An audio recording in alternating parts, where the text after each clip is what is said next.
જગદીશભાઈ, સૌથી મોટા સમાચાર કહી શકાય રાજકોટની અંદર, કેમ કે છેલ્લા એક સપ્તાહથી આ કેસ એ ખૂબ ચર્ચાની અંદર હતો અમિત ખૂંટનો, અને હવે આ કેસની અંદર નવો ટર્નિંગ પોઈન્ટ આવ્યો છે. જે સગીરાએ આક્ષેપ લગાવ્યા હતા એને જ પોતાનું નિવેદન ફેરવી તોડ્યું. ભલા માણસ, આ સૌથી મોટા નથી, આવા અનેકો વળાંક મોટા હજી આવવાના બાકી છે. કાયદો ક્યાં કાયદાનું કામ કરે છે તમે વિચાર કરો. અત્યારે પણ ગોંડલ તાલુકા પોલીસ સ્ટેશન એની જે પ્રેસ નોટ આવી છે એમાં શું લખ્યું છે? એમાં ચોખ્ખે ચોખ્ખું લખ્યું છે કે ઉપરોક્ત બનાવ એટલે બંને પીડિતાની એના વકીલની વગેરેની એની પૂછતાછમાં પૂજા રાજગોરના લોકોએ જણાવ્યું કે એક વ્યક્તિ, પછી વ્યક્તિ કોણ નહીં, એક્સ એટલે ગમે તે, સાંભળજો, એક વ્યક્તિ પોતાની પાસે આવીને જણાવ્યું કે મારે અમિત ખૂંટ અને રીબડાની જે વ્યક્તિ છે એની સોશિયલ મીડિયાથી પ્રેમ બાંધવું, શરીર સંબંધ બાંધવું, ખોટી બળાત્કારની ફરિયાદ કરવી, આમ ને તેમાં પીડિતા, તથાકથિત પીડિતા હવે આ ફરી ગઈ. મને તો સમજાતું એ નથી કે ભલામણા ગઈકાલ સુધી ફરિયાદી લાભાર્થી હોય કે ફરિયાદી છે એ ખબર નથી પડતી, અને પોલીસ એમાં લખે છે એક્સ. હવે એ પીડિતા 17 વર્ષની ખબર, એને ખબર ન હોય, કોણે આ કીધું હોય ખબર ન હોય. એક વ્યક્તિ એટલે શું? એનો અર્થ એ છે કે હવે ક્યાં જાડા નરને જોઈને ચડાવો ફાંસીએ, જેમ આપણે અંદર નગરી ગંડુરાજામાં હોય ને, કોને ફિટ કરવો એ ચોખ્ખા માટે એક્સ. એમ તમે કલ્પના કરો, એ છોકરીનું નામ કે હુલિયું કે કઈ ખબર ન હોય, કોઈ અજાણ્યા માણસમાં કોઈ આવું પડે? આટલું મોટું ષડયંત્ર કરવું હોય કોઈ અજાણ્યા માણસ કે એમાં કોઈ પડે?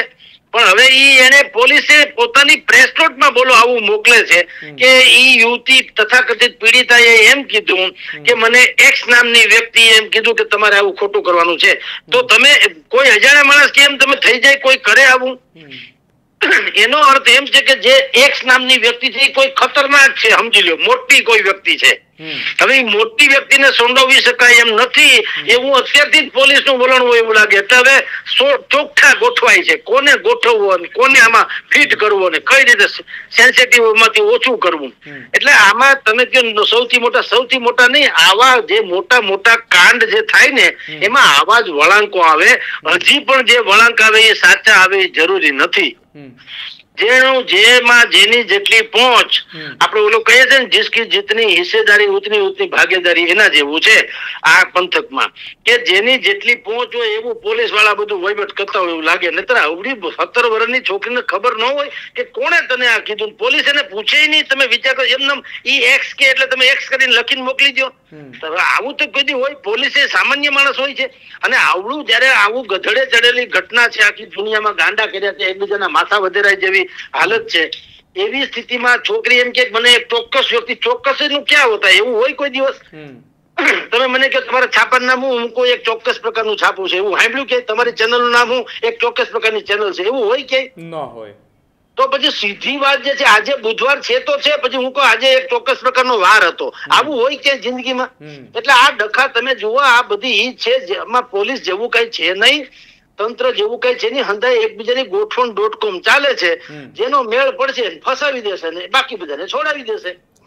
જગદીશભાઈ, એવું કહી શકાય કે રાજકોટ પોલીસની કામગીરીની સામે સવાલો ઉપસ્થિત થઈ રહ્યા હતા કે રાજકોટ પોલીસ કઈ દિશામાં તપાસ કરે છે, કેમ આ કાર્યવાહી નથી કરતી, કેમ આ કાર્યવાહી નથી કરતી? છેલ્લા કેટલાક સમયની જો વાત કરવામાં આવે તો ગોંડલની અંદર જ્યારે કોઈ પણ ઘટના બની હોય એની અંદર પોલીસ તપાસની સામે સવાલો ઉપસ્થિત થાય. એ રાજકુમાર જાટનો કેસ હોય તો પછી એ પાટીદાર સમાજના આગેવાનો ગોંડલ મુલાકાતે ગયા હોય એ પણ વાત હોય, કોઈ પણ ઘટના હોય પોલીસ સામે સવાલો વારંવાર ઉભા થતા હતા. એટલામાં આ કેસની અંદર આટલી ઉતાવળ ભર્યું નિર્ણય લઈ લીધો કે સગીરાને નામ બામ નથી પૂછવું, એ જે કોઈ પણ હોય આપણે એક ચોક્કસ વ્યક્તિ લખી નાખો અને અત્યારે એક દાખલો બેસાડતો કે અમે કામગીરી અત્યારે કરી છે. એમ ના, કામગીરી ક્યાં કરી? તો ઉલટાનું હુડ કહેતું. સાંભળો, કામગીરી તો શું હોય, કોકને બેસાડી દેતા હોય. એક્સ એટલે હવે ભાવથાલ નક્કી થાય, એ તથાકથિત એક્સ છે એનું સ્ટેટસ નક્કી થશે, એ સ્ટેટસ ને બચાવવાના ઘટનાક્રમ નક્કી થાય, પછી સુળીએ ચડાવો કોઈ જાડા નરને જોઈ એમ, પછી કોઈ એક્સ નામની વ્યક્તિને ગમે તેને ફિટ કરી દેવામાં આવશે, એને મનાવવામાં આવશે, તું ઓઢી લે માથે તું ઓઢી લે એટલે વાત થાય પૂરી, તારો હંધુ વ્યવસ્થા અમે કરી લે. હું આવું બધું હાટા ડોઢા હાલતું હોય એવું લાગે આ બધું જોતા. નહીતર એક્સ ક્યાં હોતા? હું તમને કહું, આપણે પાગલ છીએ. 17 વર્ષની દીકરી છે, કઈ ન હો કે તમને કોણે આ ષડયંત્રમાં રેચાશે? એક્સ નો મતલબ શું? એટલે કામગીરી નથી કરી. જે કરે છે ને એ અત્યારે ખુલ્લું પડ્યું છે કેવી કામગીરી કરે છે એમ પોલીસ. અને આ રાજકોટ નહીં ભાઈ, ગુજરાતભરમાં પોલીસ જેવું કાંઈ છે નહીં. બધા પટ્ટાવાળા જેવી ઘટના છે. ઉપરથી આકાઓ કે એમ થતું હોય છે, કોઈ ક્યાંય નિર્દોષ કે ગરીબ કે હારા નાના માણસને ક્યાં ક્યાંય ન્યાય મળે છે. મોટા માથામાં આવું થાય છે. તમે ને હું હોય તો એક્શન લેવામાં આવે, રોંગ સાઈડમાં જઈએ તો. આ તમારી સામે છે. લ્યો, એક્સ ની ક્યાં સવાલ છે? બે પક્ષોએ હામામાં આક્ષેપ કર્યા છે કે નહીં? બિલકુલ. જયરાજસિંહ ગોંડલે પણ આક્ષેપ કર્યા છે કે ભાઈ આ અને મૃતકની જે તથાકથિત જે ઓલી કહેવાય મરણોત્તર કેફિયત, એમાંય ચોખ્ખું લખેલ છે કે નહીં? એમાં નામ જોગ લખેલ છે. હવે એ નથી માની લ્યો તો નથી તો તપાસ ને. એક્સ ક્યાં હોતા? એ બાઈ ને તમે પૂછી ન શકો છોકરીને કે ભાઈ એક્સ બેક્સ નહીં. એટલે એને તો કીધું જ હોય. સાંભળો, આ એક્સ નામની જે ચીજ છે એ XYZ છે. એ પોલીસ નું કૌભાંડ છે કે એને એક્સ નામના વ્યક્તિનું નામ લીધું છે, તો અત્યારે ને અત્યારે આપણે એને ઠાહી દેવો કે એની લાજ કાઢવી એમ. એટલે એક્સ હવે જયારે નક્કી થશે, બધું ગોઠવાઈ જશે, સામ દામ દંડ ભેદ, પછી ઈ કોક ને ગમે ને જે કઈ સૂર્ય ચડાવો છે ચડાવી દેશે. એટલે મેં તમને પેલા કીધું તું કે લખી રાખો, આ કેસમાં કાંઈ થાય તો મને કહેજો. આ ગધેડો થાય એટલે આ બધું કરવું પડે. નહીં તો આવા તો કેટલાય આવી રીતના વાળી ટોળી નાખવામાં આવતા હોય છે, જે સામાન્ય પ્રજાને ગળે ન ઉતરે એવી આ હકીકત છે. એટલે કહીએ છીએ, તમે સ્વયં સમજી શકો છો મિત્ર, 17 વર્ષની યુવતી આવડું મોટું કાંડ કોઈ અજાણ્યા માણસના કહેવાથી કરે ખરી? હા કે ના કરે? ક્યારે? બિલકુલ ના કરે જગદીશભાઈ. 17 વર્ષની ઉંમરે એને સમજણ શક્તિ તો એટલી હોય કે મારે શું કરવું ને શું ન કરવું. અરે 13 વર્ષનો છોકરો જો ટીચરને ગર્ભવતી બનાવી દેતો હોય તો 17 વર્ષની છોકરીને બુદ્ધિ ન હોય? એટલે છોડો યાર આ બધી વાતો. આપણે બધા ફીફા ખાંડીએ છીએ. આમાં ક્યાંય ન્યાય બાય તંત્ર મંત્ર જેવું કઈ છે નહીં. જેની જિસકી હાથમાં લાઠી ઉસકી ભેંસ. જેને જેમ ફાવે એમ મોડી નાખી દે કાયદા કાનૂન ને, અને છટકી જાય કે મટકી જાય. જે કરવું હોય તે, જે ટૂંકો પડશે લટકી જશે, અને બાકી જે તાકાત વાળો છે છટકી જશે. જગદીશભાઈ, આ કેસની અંદર હજુ પણ આવી જ રીતે કોઈ કામગીરી અથવા આવી જ રીતે પોલીસની સામે શંકા ઉભી થાય એવી કઈ ઘટનાઓ સામે આવી શક્યતાઓ ખરી? અરે આવી તો હજારો આવશે ભગવાન. આ તો કાંઈ નથી. તમે જુઓ, સૌથી પહેલા શું બને છે, 17 વર્ષની સગીરા ને પીડિતા. એ તો આપણે થોડોક સુધારો કરવાની જરૂર છે. આ સગીરા ને પીડિતા સગીરા એટલે તમે 9 વર્ષની દીકરીની આંખ ખાલી પટપટાવો લ્યો, એ તમને કહી દેશે અંકલ આ તમે કરો છો બરાબર નથી. કહી દઈશ મારા ડેડીને. એને ખબર પડે છે કે આંખ પટપટાવી એ બરાબર ઉચિત તો નથી જ. કમસે કમ આટલી તો એને 8-9 વર્ષની દીકરીને ખબર પડે છે. આ તો 17 વર્ષના ઢાંગી છે, ખબર ના પડે કે શું છે ને. આટલું મોટું તમે ષડયંત્ર રચો ત્યાં સુધી. અને એ તમે ને હું બધા ચર્ચા તો કરીએ છીએ કે એને સગીરાને આવું ષડયંત્ર રચ્યું, ફ્રેન્ડશીપ ની ઓલી ફ્રેન્ડશીપ માગી, પછી રિક્વેસ્ટ માગી, પછી ફ્રેન્ડ અઠવાડિયામાં ફ્રેન્ડે થઈ ગઈ, એના ભેગા જ્યુસે પી લીધા, એના ભેગા તમને ફરવાઈ વયા જાવ છો. એટલે તમે તો કોઈ ગજબના તો તઈએ તમારી નિર્દોષતા અને સગીરા પણ કઈ આવતું નથી. ત્યારે તમારી તમામ પરિપક્વતાની તમે ચરમસીમા વટાવી જાવ. તમારી પર કેસ થાય તો તમે સગીરા. એટલે આમાં હજી અનેકો વળાંક આવવાના. આવા મોટા કાંડ ગમે એટલા હોય, તમારે અમદાવાદમાં ખ્યાતિ કાંડ થયું, આખી તમારા મારા જેવાના હતા કેટલાને વરઘોડા નીકળ્યા હતા. પોલીસ ન્યાની પણ હતી, કાઢ્યો વરઘોડો એનો? બિલકુલ નથી નીકળ્યો.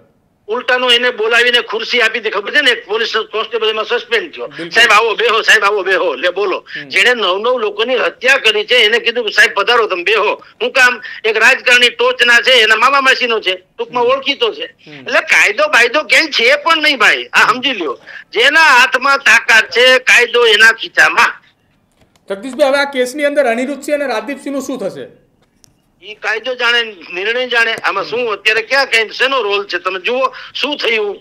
2 દી પેલા જે આરોપી હતા એ ફરિયાદી છે, ફરિયાદી છે આરોપી થઈ ગયા. તમે 17મી તારીખે જે પીડિતા હતી એ પીડિતા હતી, આજની તારીખે અત્યારે જે છે લાભાર્થી જેવી થઈ ગઈ. બોલો, જેને ગઈકાલે જેની ઉપર આક્ષેપ કર્યો તો એ માણસ આપઘાત કરી ગયો. હવે એના વતીથી આક્ષેપ જેને એ લોકોએ ફરિયાદ નથી, પીડિતાથી માંડીને એ બધા આરોપી થઈ ગયા. એટલે આમાં હાવ ઊંધું હુમું તો ચાલે છે સાહેબ, સમજી લ્યો. અને બધી મેલ ગુગળી રમત છે. એટલે પાગલ માણાને ખબર પડે. આ બધા જાણીતા ચહેરાઓ છે, જાણીતી બધી જેને કહેવાય પ્રવૃત્તિ છે. આ કઈ પેલો કેસ આવું નથી. બધાને બધી ખબર છે, પોલીસને ખબર છે કે આ બેન જે અત્યારે નિવેદન ફરી ગઈ ફટ કરીને, એ પોલીસની સામે ફરી ગઈ, કોર્ટમાં પાછી ફરી જશે. લ્યો, પોલીસની સામે ફરી કોર્ટમાં એમ કે છે મને તો ધોકા મારવાની કોશિશ કરી હતી એટલે હું બી ગઈ હતી. હકીકત આવું કઈ છે નહીં. લ્યો, તમે શું કરી લેવો? એટલે આ બધા ષડયંત્રો છે ભાઈ. આમાં જનતાએ પડવું, આમાં પ્રજાનું કાંઈ હિત નથી એટલું ખબર પડે. કાયદો કોઈનો છે નહીં. જેની પાસે અઢળક ધન સંપત્તિ છે, બાહુબલી છે, સામદામ દંડભેદ છે, કાયદો એના ખીચામાં હોય છે. ગરીબ હોવું એ મારે ને તમારે અપરાધ છે. બાકી ભૂલી જાવ સાહેબ, આમાં જનતાનું કાંઈ છે નહીં. ગમે એ માણસને ગમે એ થાય, પ્રજાને શું ફેર પડે સાહેબ? મને કયો. તમે માથા ભટકાણા, તમારી વિકૃતિ ઠાલવી, તમારી ઉપર કેસ કબાડા થયા, તમારા બેને વેરાંતરા છે, એમાં સમાજને શું લેવા દેવા? મને કયો. ખાલી આપણે ગલગલિયા થાય ને કા ટીઆરપી ની જેમ છે એના જેવી વાત થાય. પ્રજાને આમાં કાંઈ મતલબ ખરું? માથા વધેરવા સિવાય અંદરના જે છે એને, જનતા જે છે એને કશું જ લેવા દેવા નથી. અને પોલીસ, તમે જેમાં તમે અત્યારે જે તમાશો જોઈ રહ્યા છે, આ પોલીસની કામગીરી. એટલે પોલીસ શું છે? પોલીસ ક્યાં સ્વતંત્ર છે?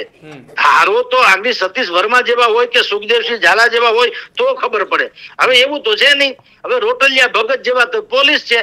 હવે કોકને પ્રધાનોની છાળ પકડીને ક્યાંકથી એક ઠેકાણાથી બીજે ઠેકાણે બદલું કરાવી લીધું હોય અને ત્યાં કટકટાવતો હોય તો ઈ તળું ક્યાંથી નિર્ણય કરે? એને શું ફેર પડે? અને એને ખબર છે કોઈ ક્યાંય કોઈ મારી નથી નાખવાના, તમે વધીને બદલી કરો તો આ કટકટાવો, ત્યાં કટકટાવે, એમાં શું ફેર પડે? એટલે ક્યાંય તંત્ર બંત્ર જેવી કોઈ વાત છે નહીં. પોલીસ કઈ છે નહીં, કોઈ નિષ્પક્ષ કઈ છે નહીં. ઉપરથી આકાઓના ઈશારે બધું થાય છે. જગદીશભાઈ, આખી આ ઘટનાની અંદર એ સમજવું છે કે બાહુબલીઓની લડાઈની અંદર એક વ્યક્તિનો જીવ ગયો?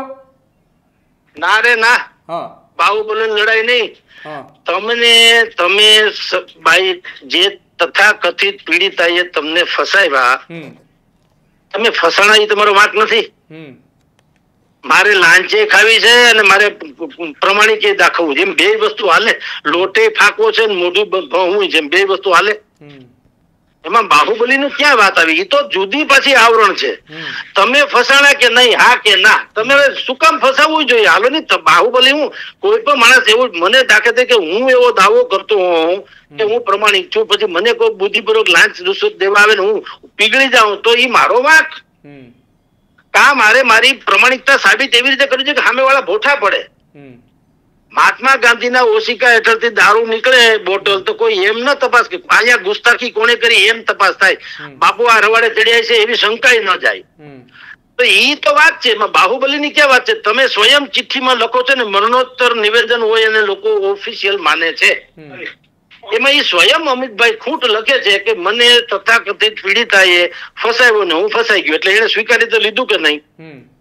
એમાં બાહુબલી નો ક્યાં આવ્યો? તમે ફસાણા તમારો વાંક નથી. શું કે તમે પાછા કઈ હાવ યુવાન કે નાદાન તો છો નહીં. તમે એક પુત્રના પિતા છો, તમે કઈ કમ નથી. બધી તમને દુનિયાદારીની ખબર છે. ફસાવું શું કામ જોઈએ ભાઈ? એટલે તમે થોડોક નબળો દડો મારો નાખો ને પછી તમે એમ કહો કોઈ શિક્ષર ફટકારતા નહીં, તો એ તો એ બે વસ્તુ તો ના હાલે. આપણી નબળાઈ છે એટલે સામે વાળા ફાટી ગયા.